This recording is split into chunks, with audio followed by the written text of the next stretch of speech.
अस्सलाम वालेकुम dear viewers, मैं हूं मोहम्मद मोइन ज़ुबान एडवोकेट। और आज का जो हमारा टॉपिक है वो ये है कि अगर किसी बंदे को इलीगली डिटेन किया गया हो, जिस कोर्ट की जुरिसडिक्शन की हदूद में किया गया हो, वहां सेक्शन 491 सीआरपीसी के तहत रिट दायर की जाती है। बाद में इस बंदे को कहीं और ट्रांसफ़र या मुंतकिल करने से आया जिस अदालत में ये रिट दायर की गई थी वो फैसला दे सकती है। इस वीडियो में जो मटेरियल हम डिस्कस करने जा रहे हैं वो ये होगा कि क्या सेक्शन 491 सीआरपीसी के तहत रिट एक समरी ट्रायल है। सेक्शन 491 सीआरपीसी के तहत कौन कौन सी कोर्ट्स के पास अपनी पावर्स को एक्सरसाइज करने के लिए पावर्स होती हैं। सेक्शन 491 सीआरपीसी को डिस्कस करेंगे और सुप्रीम कोर्ट की जजमेंट्स की रोशनी में अपने इस टॉपिक को देखेंगे। फर्स्ट ऑफ ऑल हम अपने इस टॉपिक के रिलेटेड इसके पैरामीटर्स पर बात कर लेते हैं। सेक्शन 491 सीआरपीसी के तहत एडिशनल एंड सेशन जज और हाई कोर्ट्स के पास कंकरेंट पावर्स होती हैं कि वो सेक्शन 491 सीआरपीसी के तहत होने वाली रिट्स को इंटरटेन कर सकती हैं। ये बेसिकली एक समरी ट्रायल होता है।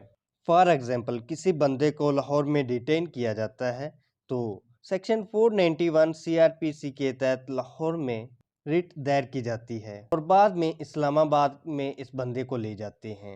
रूटीन में ये एक व्यू है कि लाहौर की अदालत कहेगी कि बंदा मेरी जुरिसडिक्शन से बाहर है, चूंकि दूर चला गया है, लिहाजा ये कोर्ट अपनी पावर को एक्सरसाइज नहीं कर सकती।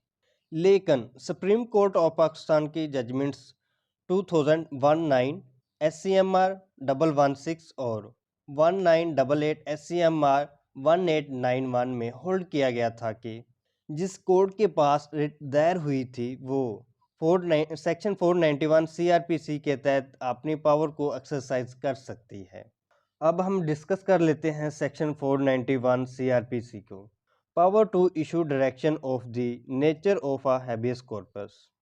एनी हाई कोर्ट में whenever it thinks fit direct section 491 1A CRPC that a person within the limits of its appellant criminal jurisdiction be brought up before the court to be dealt with according to law. Section 491 1B CRPC that a person illegally or improperly detained in public or private custody within such limit be set as liberty. अब हम अपने इस topic को case laws की नज़र से देख लेते हैं। ये केस लॉ है 2019 SCMR 116। इसमें ये होल्ड किया गया था कि हमारी ओपिनियन है कि इस्लामाबाद हाई कोर्ट ने दायरा इख्तियार इस्तेमाल करने से इनकार करते हुए लॉ के मुताबिक गलत किया है।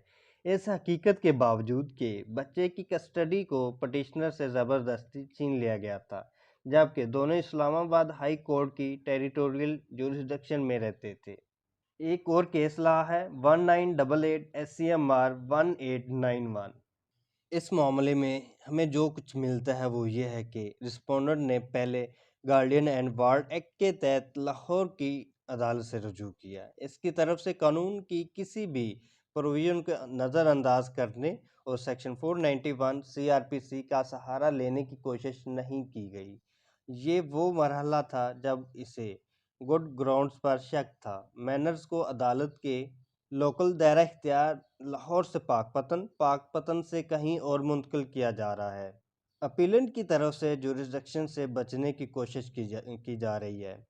लोकल कोर्ट्स के बारे में इसे यकीन हो गया कि मैनर्स की इस तरह की कस्टडी और दरख्वास्त गुजार के ज़रिए सूरत हाल से निपटने से गैर कानूनी करार दिया। इस सारी डिस्कशन से ये साबित होता है कि अगर लाहौर की अदालत में किसी बंदे को डिटेन किया जाता है तो लाहौर की अदालत में ये रिट दायर की जाएगी और वही अदालत इसका फैसला करेगी, ना कि ये कहे कि ये मेरी जुरिसडिक्शन से बंदा बाहर चला गया है या इस्लामाबाद चला गया है, वो करेगी।